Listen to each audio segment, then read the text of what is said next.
Hi again then guys, and so we've got another updated Tomahawk setup for you today, and this time it's for the middle version of the range, the GTS-R model.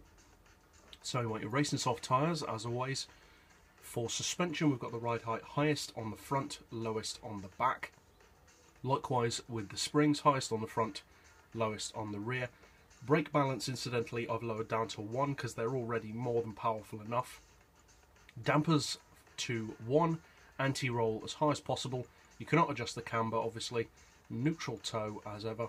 For the gearbox you want an auto setting as high as possible, then first, second, third, fourth and fifth all the way to the left. Then sixth gear is purely used for drafting, so you want that as high as possible, and likewise with seventh. And a final drive of 3. For the diff we've got the lowest initial torque, highest acceleration and lowest braking. Obviously you can't adjust the power, but be sure to give it an oil change, and obviously you can't adjust the downforce either. Traction control is of course turned off, and I would recommend using a manual if you plan on using this for racing. You don't really need a manual if you're just driving on your own, but if you need it for slipstreaming then I would recommend using manual because you have obviously greater control over your slipstream gears. So for those who perhaps still aren't aware, and there are some people who seem to be still unaware, to get the extra top speed out of these vehicles you need to press your NOS button, which for most people is R1.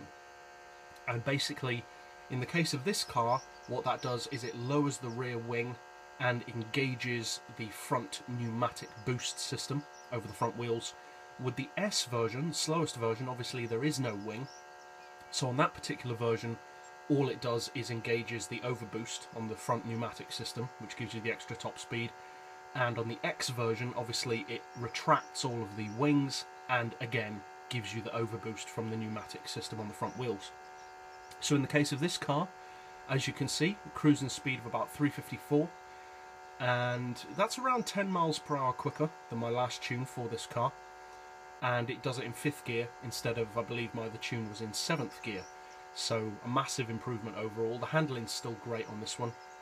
As you can see, you're sitting at about 9,000 RPM. So draft potential in 5th gear is probably around 370, I would have thought, if you get in behind someone in, say, a Tomahawk X or such, or somebody in a faster GTS-R. I mean, you're not going to meet many people who are in a faster GTS-R, but if by some chance you do. And then for drafting, once you reach the red line, obviously drop it up into 6th, and then it lowers your RPM to just below about 8,000, I think. I think it drops your revs by about 1,000, and then obviously you've got tons more draft potential then. And if you need even more, if you get to the red line again, which is unlikely, but if you do, obviously then just drop it into 7th, and it'll take you down around another 1,000 RPM again. But you very rarely would ever use 7th gear in this car, pretty much never, to be honest. So yeah, quicker than before, around 10 miles per hour edge over my previous GTS-R tune.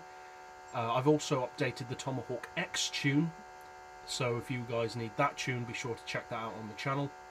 I'll also be updating the Tomahawk S tomorrow, so be sure to stop by again for that. And that's it really. So if you decide to use this tune, I hope you find it helpful and competitive, and that's it. So if you found it helpful, feel free to subscribe. I put out new top speed tunes every day, and as always, thanks for watching.